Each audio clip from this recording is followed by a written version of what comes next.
When was the last time you did something just for you? Not for your relationship, not for the family, not to be a better partner or parent or better friend or better coworker, just for you, because you needed it, because you wanted it, because you as a person deserved it. Take a second and really think about that.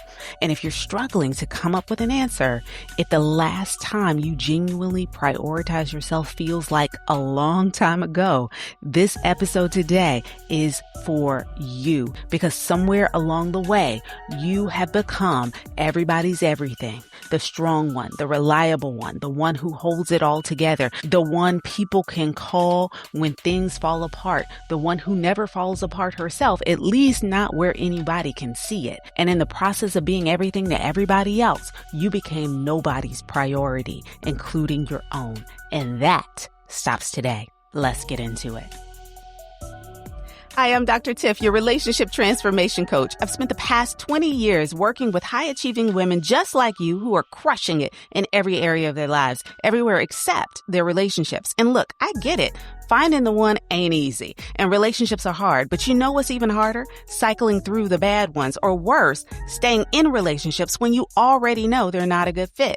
You want a relationship of ease, uncomplicated, someone to love you down, but instead you've been suffering through bad dates, sexual incompatibility, and someone who might be good for somebody, but not for you. And if we're really being honest, you know that deep down, the work that really needs to be done starts and ends with you. If you're done wasting time in dead-end relationships and sick of looking for, chasing after, or trying to convince somebody to be the one, and you're ready to become the one, then baby, you're in the right place. So prop your feet and let's clink glasses, because I'm giving you the tea and the tips to fix your relationships. Let's go.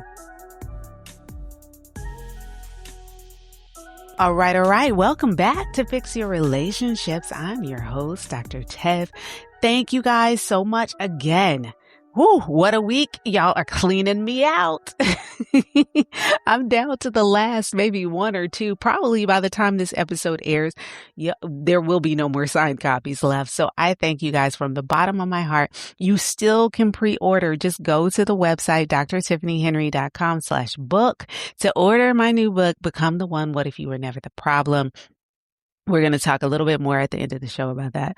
But I can't let the show start without telling you guys how thankful I am for the gratitude, for the well wishes, for the purchases. You guys are doing the doggone thing in this pre-order season, and I could not be more grateful. Now, I want to talk to you today about something that I think a lot of us know we need to do and keep finding reasons not to do it. And that is self-work. And before you tune out, because you've heard this, you feel like you've heard this song and dance before, I need you to stay with me, because I'm not talking about self-work in a vague, general, everybody needs to work on themselves kind of way. I'm talking specifically about the work you have been avoiding, the stuff you've been putting off, the honest but uncomfortable, sit with yourself and tell yourself the truth kind of work, the kind of work that requires you to stop moving long enough to actually examine what's going on the inside of you. And here's the thing about highly driven women, and I know you because I am you, okay? I work with you every single day. I am you every single day. We are not skipping the self-work because we're lazy. We're skipping it because we are so busy up in all the business, because there's always something more urgent, something that is pulling you away, always someone who needs more from you than you need from yourself, always a fire to put out, a responsibility or a deadline to meet, a relationship to tend to. We have become so good at being needed that we have almost completely forgotten how to need. I talk a little bit about this concept in episode 95. After you listen to today's episode, if you feel like, you know what, I really do have trouble receiving love or receiving help, receiving support, I want you to go back and look at episode 95, Better to Receive, How to Let Love In Without the Guilt.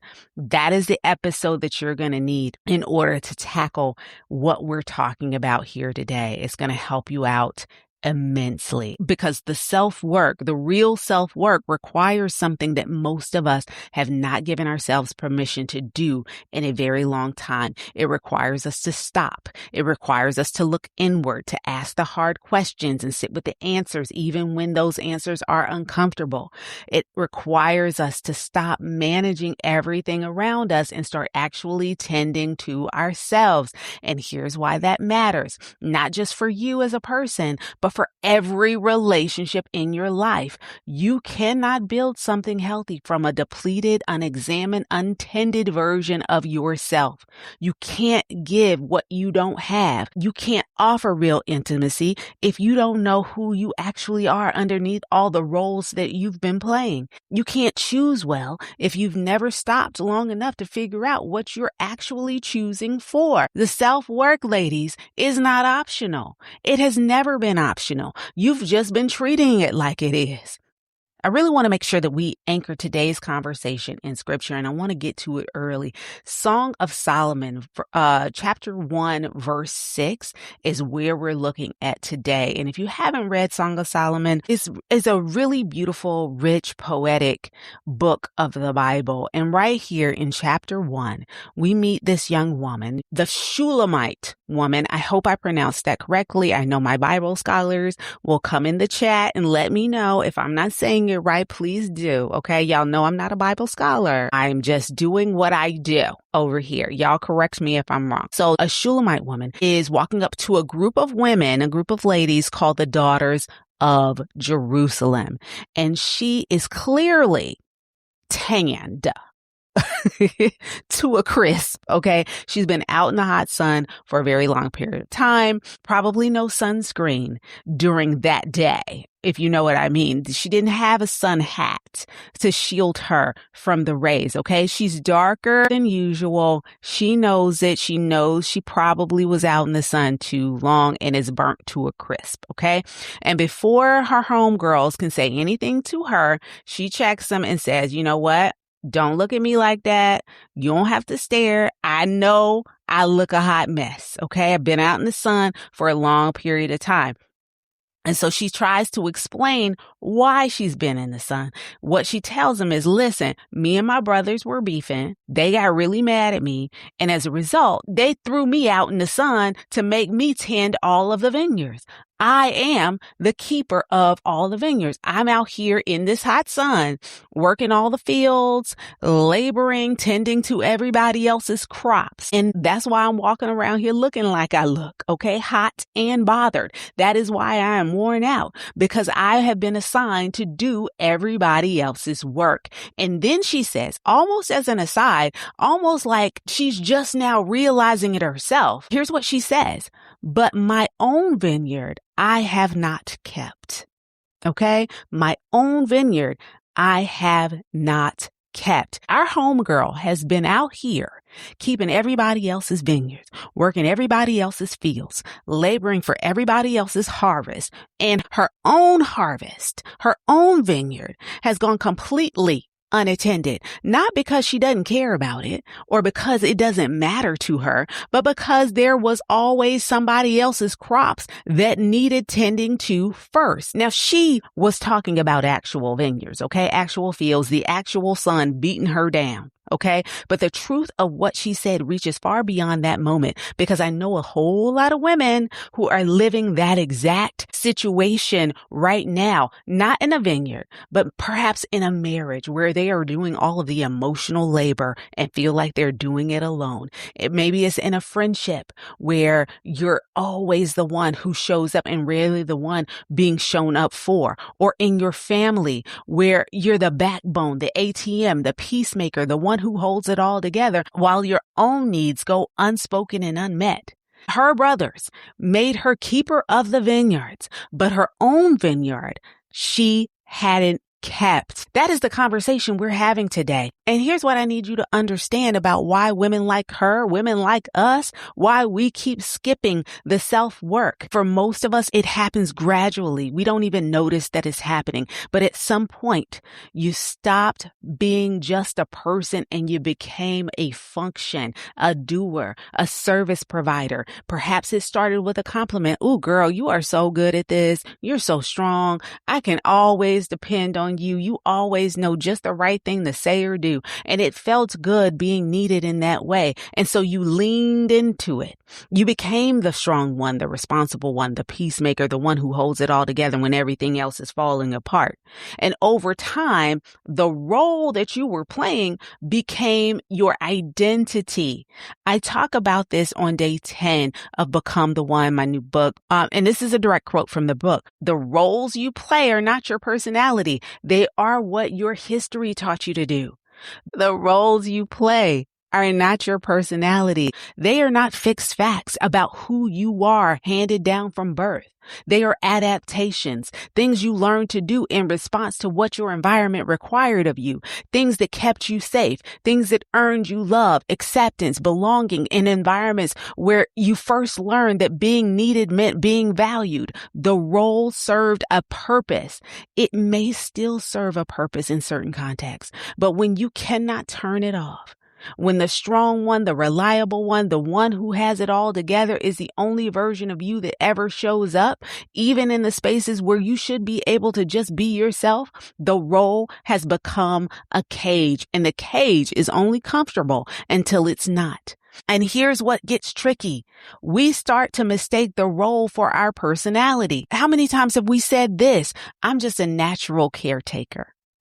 Everybody knows I am the responsible one. I'm the one that gets things done. We start owning it as if these things, these functions are who we are rather than what we learn to do. And as long as we believe the role is the person, we will never do the work of finding out who the person actually is underneath. And that is exactly the work that I'm telling you we've been putting off. I want to be very direct with you today about what happens when we keep skipping out on this. Because when we keep skipping out on the self-work, the patterns that we have start to repeat, not because we're broken or because we are unlovable or because we keep attracting the wrong person, although that conversation is very real and we need to have it. But those patterns keep repeating because we keep bringing the same unexamined version of ourselves into new situations, the same unprocessed wounds, the same untested assumptions about what love looks like and what you deserve and how much you are allowed to ask for, the same roles we continue to play, the same overfunctioning, the same self-abandonment that we are saying is selflessness, but it really ain't. Those are the patterns that keep repeating when we skip the self-work. And then we wonder why those relationships keep ending in the same place. It ends up in the same place because the common variable is not the other person. It's the unexamined version of you that shows up every time. Now, here's what I am not saying here. I'm not saying the other person is blameless. I'm not saying your pain is not real or that everything that has happened to you is your fault. That is not what this is about. What I am saying is this: the only variable in every one of your relationships that you have full control over is you. And if you have been skipping the work on that variable, if you've been tending everybody else's vineyard while your own goes unattended, you will keep getting a version of your life that reflects that neglect. The self-work is not a luxury. It is not something you get to once everything else settles down. It is the prerequisite for the relationship you want, for the love you keep saying you deserve, for the version of your life you've been praying for. You can't get there from a depleted, untended, unexamined place, but you can get there. And it starts with turning the attention back to yourself. Hey sis, word on the curb is you're walking around here thinking you're the problem, that you're the common denominator, that if you could just fix one more thing, change one more thing, be one more thing, everything would finally work out. But that's assuming that you are the problem. Here's the thing, sis, despite what you've been told, you're not broken. You're not too much. You're not the reason love keeps falling short. You've just been living from a story that was never true. And that story's been lying to you about your worth, lying to you about your value, lying to you about what you deserve and who you were actually created to be. So I wrote a little something for you. It's my new book, Become the One, What If You Were Never the Problem? It is a 40-day devotional journal that you can read in just 10 minutes a day. It's built on the one framework. You know what it is: own, nurture, and evolve, and rooted in the truth of Psalm 139:14. Fearfully and wonderfully made, not fearfully and wonderfully available, not fearfully and wonderfully convenient for everybody else's needs, but made, sis, with intention, with purpose, with everything God put inside of you already accounted for. You have spent long enough shrinking in spaces that were never built to contain you. Pre-order for the book is open right now at drtiffanyhenry.com/book. This is the book that changes everything, and everything changes, sis, when you do. Now back to the show. All right, you know what time it is. Journals out, babes. We do this every week. I give you 3 journal questions to further the work that we are doing here on the podcast and to help make it plain. Make it plain. We write it down and we make it plain over here. So get your pens, your paper, your Apple Pencil, your tablets, whatever you need to write on so that we can get these journal questions done. If you happen to be listening and driving, listen along. Please do. But please don't try and journal while you're driving. I don't want anybody to end up in an accident trying to do these questions. You can pause it if you need to, pull over, or just come back to it later if you're driving. But regardless, please come back and do this work. All right. Question number 1. What role have you been playing in your relationships, in your family, in your friendships that you have started to mistake as your personality? What role have you been playing that you've started to mistake as your personality? Is it the strong one, the reliable one, the peacemaker, the selfless one? I need you to name it. Just name it. What role have you been playing that has started to become your personality? And then I need you to ask yourself, where did that role come from? What has the role protected you from? Or even, what has it earned you in the environment where you first learned to play it? Because sometimes we stick with those roles because it does benefit us in some way.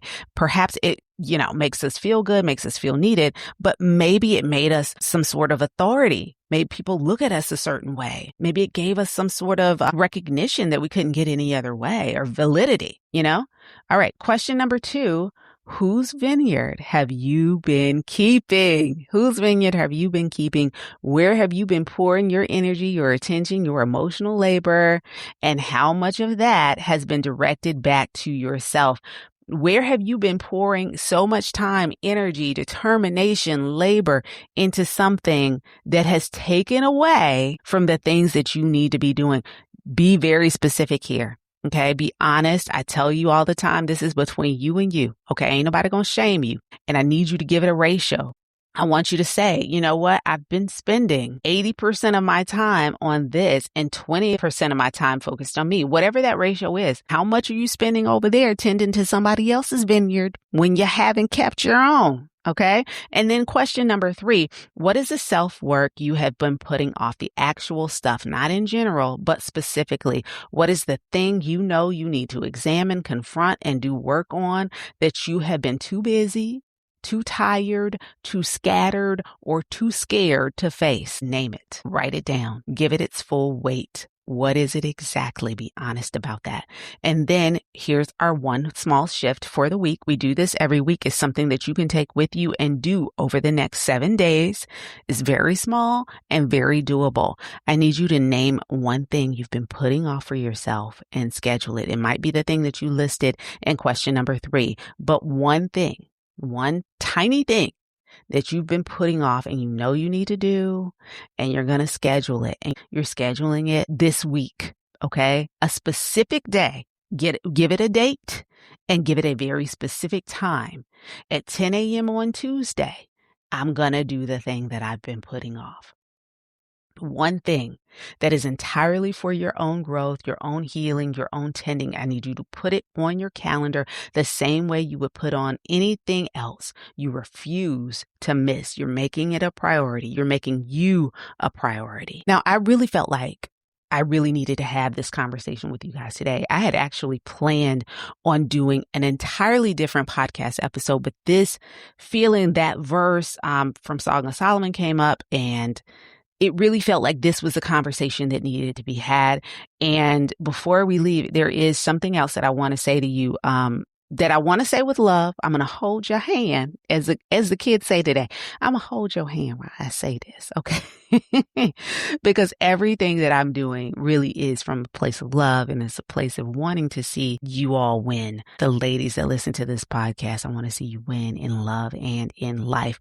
And the truth today is that you have been putting this off. You have been putting you off for far too long. I know that you're busy. I know there's always something else that needs your attention. I know the relationships that you are in, that they need work. The family needs you. The job is demanding of you. The to-do list never ends. I know all of that is real. But can I tell you what else is real? Every year you spend pouring into somebody else's vineyard while neglecting your own is another year of the same patterns, another year of the same dynamics in your relationship, another year of wondering why the love you want keeps not arriving or not staying or not looking the way you prayed it would. You have been waiting for the right time to do this work. There is no right time, sis. There is only right now. There is only the decision you make today about whether you're going to keep putting yourself last or whether you're finally going to treat your own growth like it matters. And sis, it does. It has always mattered. The reason you keep not treating it that way is not because you don't know that. It's because somewhere along the way you learned that everybody else's needs were more urgent than yours, that being needed was the same as being loved, that the role was the person, but the role is not the person. In day 10 of the book, I say it very plainly, the woman underneath all of it, the one who has been buried underneath years of being useful to everyone else. She's not lost. She is just buried, and she's worth finding. Sis, you are worth finding. Not after the relationship is fixed, not after the kids are all grown up and out of the house, not after the job settles down or the season changes or everything finally aligns. Right now, today, in the middle of the mess and the busy and the not yet, the self-work is not optional. It never was. And you have known it for quite some time. What you have not done is act on it. So I'm going to ask you today, kindly, firmly, and with everything in me, to act on it today, not next month. Not when things calm down, but today. And I'm going to make it as easy as possible for you to take that first step. Become the one. What if you were never the problem? Is 40 days of exactly this work. 10 minutes a day, structured, scripture-rooted, honest daily prompts that walk you through naming the roles, tracing the patterns, start doing the work of finding out who you actually are underneath all of it. This is not a book you read and put on the shelf. This is a book you work every single day for 40 days.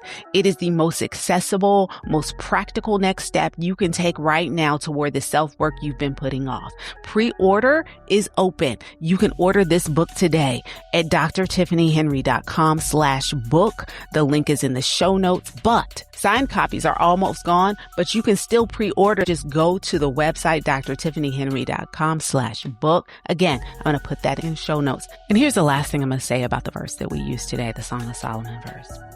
They made me keeper of the vineyards, but my own vineyard I have not kept. Sis, not anymore. Not anymore. Your vineyard deserves your attention. Your growth deserves your energy. You, the person underneath every role you've been playing, she deserves to be found. Go find her. Go find her. Chase after her. Find out what needs tending to and tend to it. I love you guys. And I thank you for joining me on Fix Your Relationships podcast. I'll see you right back here next week. Ciao. Hey, babe, I hope you enjoyed today's episode. My goal with this podcast is to bless you with information that helps you fix those relationships that are most important to you, but not before you do the self-work needed to make sure that those relationships thrive. If this episode was exactly what you needed, then guess what? Somebody else probably needs it too. So do me and them a favor. Please share this episode with your good girlfriend and let her know about the podcast. And while you're at it, hop on over to Apple Podcasts and leave a review. This really helps to grow the podcast and puts it right in front of other women who are desperate to work on their relationships and themselves. And if you haven't done so already, I want to invite you to join our community of like-minded women all on a journey to become the one. You can sign up for free at becometheone.myflowdesk.com/email. I know that's a lot, so just go on over to the show notes and click that link there. Thanks again for listening to Fix Your Relationships with Dr. Tiff. I'll see you right back here next week.